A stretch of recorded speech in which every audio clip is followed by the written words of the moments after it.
morning. Hi, I'm nervous, so excuse me. Take a deep breath. Okay, James, I don't know why you did what you did, but my question to you is why? What did they probably do to you? For you to be so brutal with her? Do you even know her? Well, what was your plan for her that night? Why did you have to hurt her?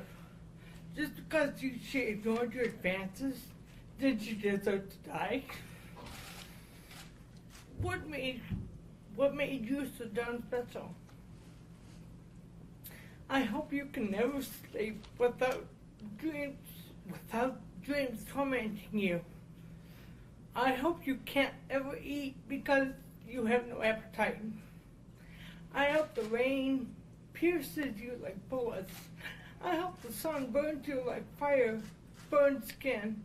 I hope the four walls close in on you and choke you. I hope those steel bars are your only friends.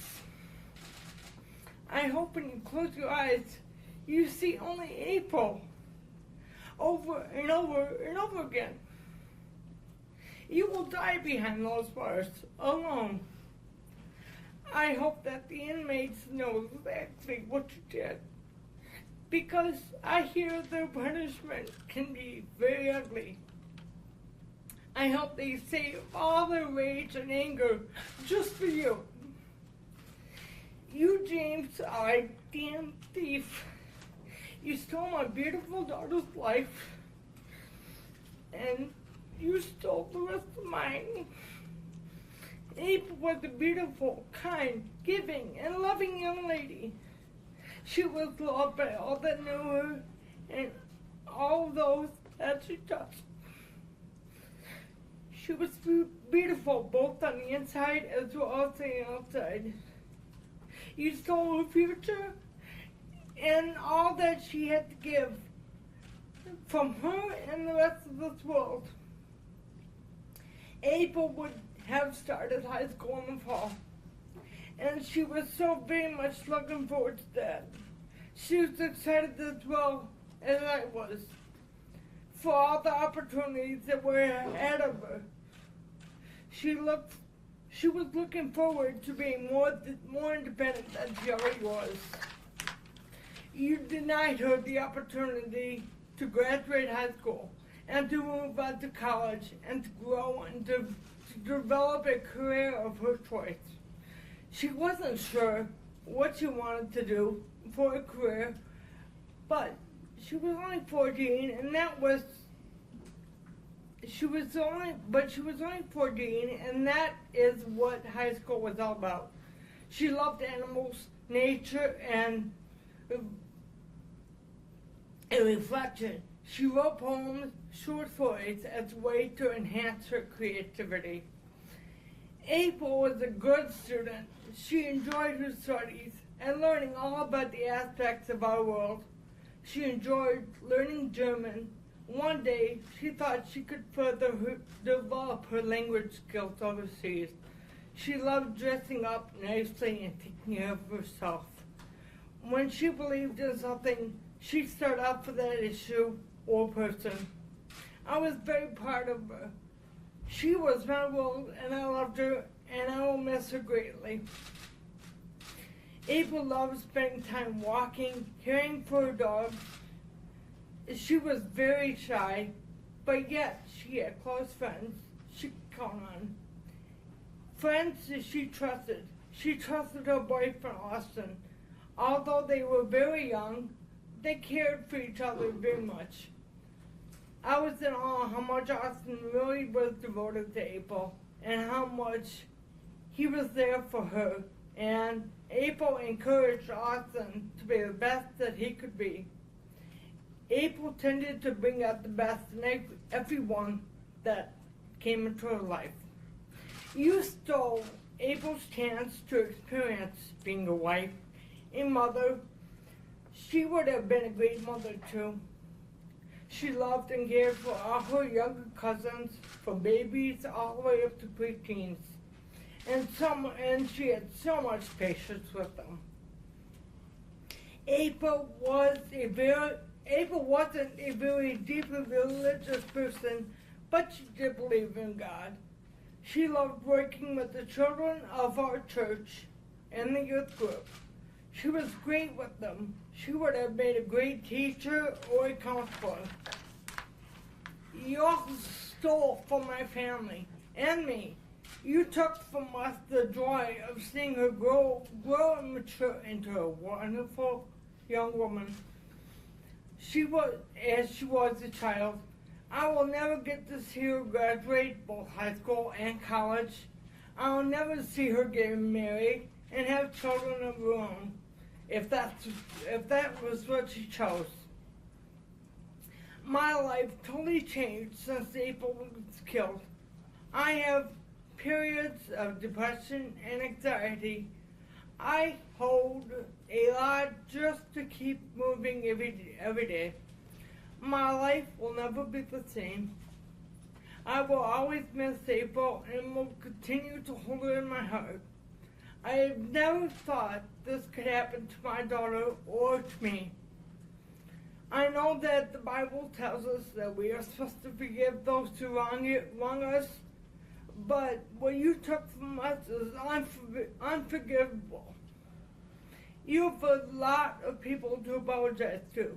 Don't expect anyone to accept it because you don't have the ability to show me a time and to take this back. I pity you, and I hate you, and I can never forgive you. Thank you.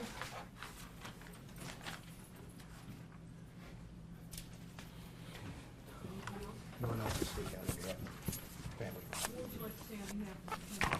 Your Honor, I believe he's going to speak for himself, if he may. You have nothing to say on behalf of the client?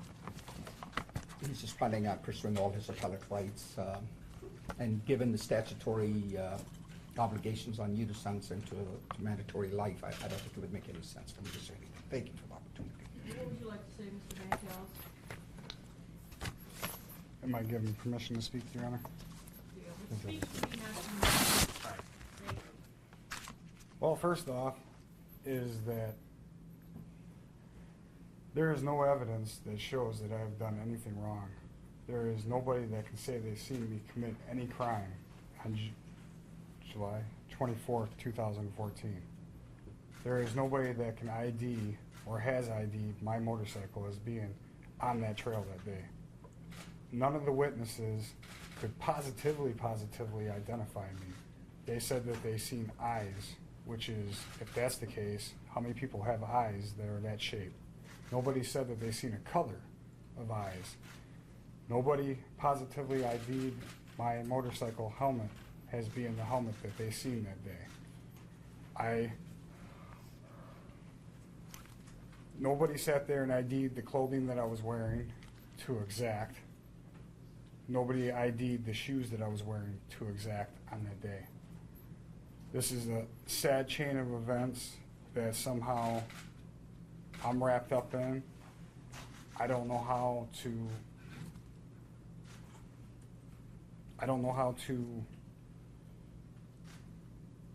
have the Millsap family understand that I don't know her. I've never met her. I'd never seen her before. Excuse me. I'm sorry. Sir, who is this? Charlie Linton. Thank you. Go ahead. The discovery that I've got in this case was coming in sporadically, and I asked my honor to have the prosecution give us a hard copy in this.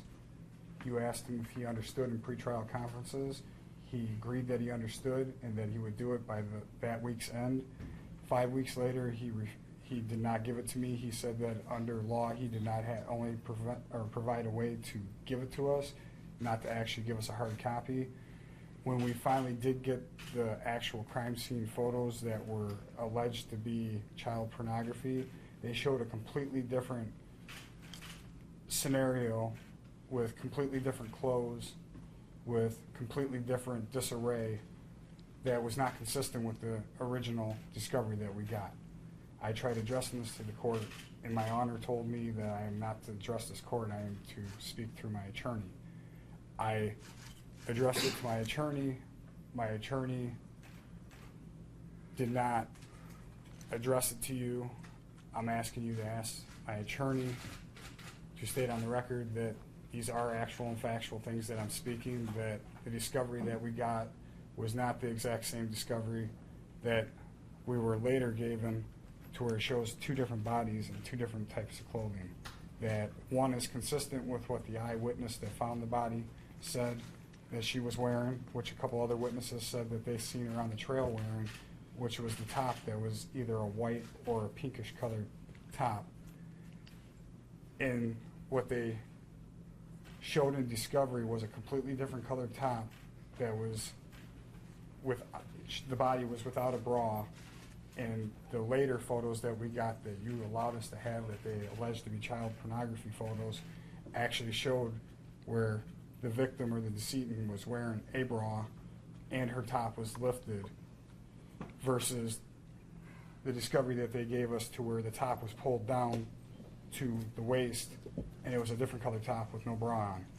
During final closing arguments, Bill Cataldo here, the prosecutor, showed the fact finders, the panel, my fact finders,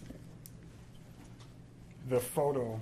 He wheeled it in front of them and said that the top was down, the bra was off to the side, but that's not consistent with the crime scene photos that he asked for. You said, would they help defend your client? He said yes. You allowed them. They gave them. It's not consistent. There's a fraud that's been perpetuated in this case by whoever put the case together to put it on that hard drive. My attorney has witnessed it. I had brought it up to my attorney several times. He could testify right here, right now, if you were to ask him if what I'm saying is the truth. The reality is, we're here to sentence you today. I understand that, Your I'm not Honor, here, but- please, I didn't interrupt you. Go ahead. Thank you. The reality is, we're here to sentence you. Anything you want to say regarding an appeal, you can do that as soon as you're done with me. I'm just asking for a motion for trial de novo on the grounds This is that... not the appropriate time. I'd like to proceed with my reality of having to sentence you today. Could I finish then, what I have to say? Not if you're gonna argue appellate issues, no. No, I'm not gonna- Today's your day set for sentencing, not to retry the case. I'm not retrying the case, Your Honor. I'm just trying to make it clear to the record that I wasn't able properly to defend myself in this And you case. can tell that to the appellate court. All right, well then I'll finish with what I have to say here then. Your Honor, before you impose sentence, I formally request that you specify to me on the record exactly what statute or statutes authorize you to impose the sentence you are imposing at this time. Furthermore, if you plan on imposing any sentencing conditions upon me to go along with the sentence, I formally request that you specify to me on the record exactly the statute or statutes authorizing you to impose such sentencing conditions upon me at this time.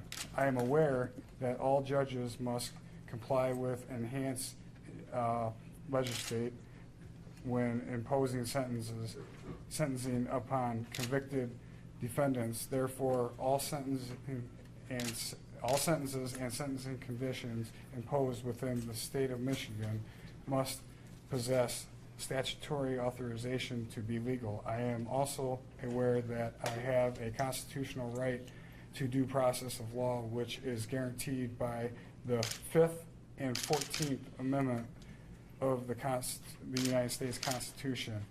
As a result, I have the constitutional right to be provided with due notice of what statutes you are imposing my sentence under, and I again formally request that you specify to me on the record exactly what statute or statutes you receive your authorization from, and I further request that you specify such statute or statutes by their proper